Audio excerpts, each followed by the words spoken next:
Good morning, Sava here from Football Heritage TV. Good morning from me and good morning from Stewie as well. Look, there he is, there's Stewie. Good morning from Stewie as well. Up bright and early, making this video. Chelsea Football Club. Wow. I can, listen, as I always say, I'm old enough and I'm ugly enough. I might not look it, but I'm old and ugly enough to admit when I was wrong. I truly believed with what Chelsea did in the summer that Chelsea would be comfortably in this top four. But what has unravelled at this club since has been an absolute catastrophic mess. Now, yes, I acknowledge they are in a huge transformation period, a huge transition period, a huge build, rebuild, readjustment, realignment. Pick the word you want and chuck it in. But did anyone think they were going to fall from grace this quickly? Now, I think they'll be back next year, but that's not what this is about. What this is about is a club that if ever you've seen a club that need direction and leadership, it is Chelsea Football Club.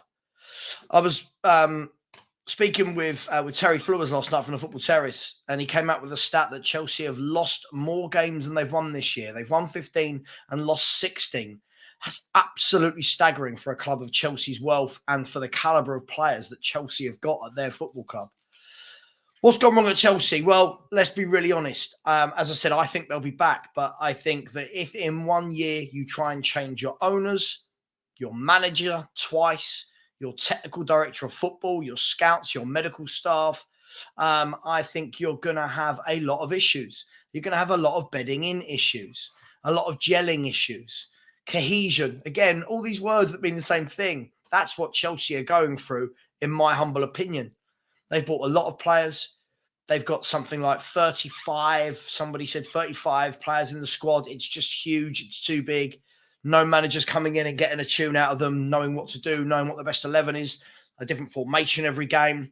And listen, I don't feel for Chelsea fans because Chelsea fans, they're the most decorated club in the last 2 decades. But I do have a lot of friends who are Chelsea fans, and they're just absolutely bamboozled by what is going on at this football club. If ever a club needs a manager, not Lampard. Lampard's come in and Lampard is keeping that seat warm, as in the title. He's keeping the seat warm. Now, that could be good news for Chelsea fans because that will probably mean for them that Luis Enrique, or Julian Nagelsmann, the 2 favourites for the Chelsea job, are in discussions and have probably both said, hey, if we do take this, we're not going to take it until the summer because who would want to pick this up right now? At least if they come in the summer, the first day of the summer, they can go, right, I want to keep these 15. These lot can go. This is who I want to work with. They've got Nkunku coming back in. They'll probably buy a striker as well. And they can settle down, have a whole pre-season to get a shape, a formation, a system, and bed players in properly. That is what I think Chelsea fans will be hoping for. That is what surely is happening, right? Because the whole Lampard appointment otherwise makes 0 sense. So one of my mates said to me yesterday, well, Sava, if we were just having Lampard for 8 to 9 games, why not just leave the guy in before? And it's an interesting one because then when you look down the road at Tottenham, different circumstances in a way, but why did we... we've left Stellini in charge, who was the number 2 to Conte, whereas Chelsea have gone, right, we're going to go back and not only get an interim manager, but we're going to go and get a manager that we actually sacked a little while back because he wasn't very good. And a manager that was sacked from a team who are fighting relegation. So the whole thing seems very, very strange at Chelsea. One thing I do know for sure is they're going to have a clear out there in the summer. You can imagine that the likes of Ziyech, Pulisic, Aubameyang, probably a Kante, and Azpilicueta, you can imagine that a lot of these players are going to be moved on. Players that have been very successful at Chelsea, maybe getting to that upper end of their career, to that age where they're not as effective as they used to be. And you might start to see the young guard come through. Now, the one positive I will give Chelsea is in and amongst all of this mess, if you look at a lot of the players they brought in, they're very good, but they're very young. And most of them, I believe that of the 14 players they signed in the last 2 windows, only 2 were above 24. And that was Koulibaly and Aubameyang. And Aubameyang won't be there for sure. And the rest of the players they brought in, like Enzo Fernandez, Marc Cucurella, Badashile, Fofana, you brought Gallagher back on loan, Nkunku, the other Fofana up top, Madueke, all of these players are, Mudryk, they're all under the age of 24. So there is something there for them to bed in. So is it all bad for Chelsea? Well, this season, yes. Will Chelsea not being in the Champions League or Europe next season be a benefit to them?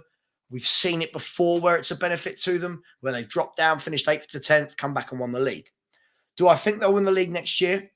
No. Do I think they'll be much more improved and make top 4? I do. I do think they will. I think they've got a lot of top players there. I think Enzo Fernandez is a wonderful midfielder.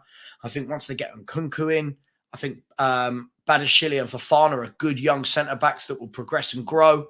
When then you add into it Reece James, you add in Ben Chilwell, you've got the energy of Conor Gallagher, Enzo Fernandez in midfield. If they get João Felix, they could be a good team. But everyone will be telling you that Chelsea need to get to the end of this season ASAP. Listen, I'm not one of those fans. As a Spurs fan, I'm not one of those fans who laughs at other clubs. Everyone knows that because I've seen Spurs in much worse messes. And I can't laugh at a team who are the most decorated club in English football for the last 2 decades. But as from the outside, it's an interesting look in. I like to look holistically at football. It's an interesting look in, see what will happen. Will the new manager coming in want a Mudryk at 80 odd million? It's going to be an interesting one. But Chelsea fans, football fans, let me know what you think. What's going on? Try and give some subjective answers. I know people sometimes just go, look at them. That's cool, but let's try and get some subjectivity going and some conversation. Also, somebody posted in my YouTube yesterday, let me address this, that apparently I cheated with subscribers. I don't actually know how anyone would go about that. Apparently I bought subscribers. I don't know what that means. I don't know how I would possibly do that. If I was going to buy subscribers, wouldn't I buy myself to about 20,000 rather than 4.5? So ignore those idiots if you see them in the chat. But listen, let me know what you think about Chelsea. Take care, speak soon, and we'll do a live show tomorrow in the day. Thank you. Bye-bye.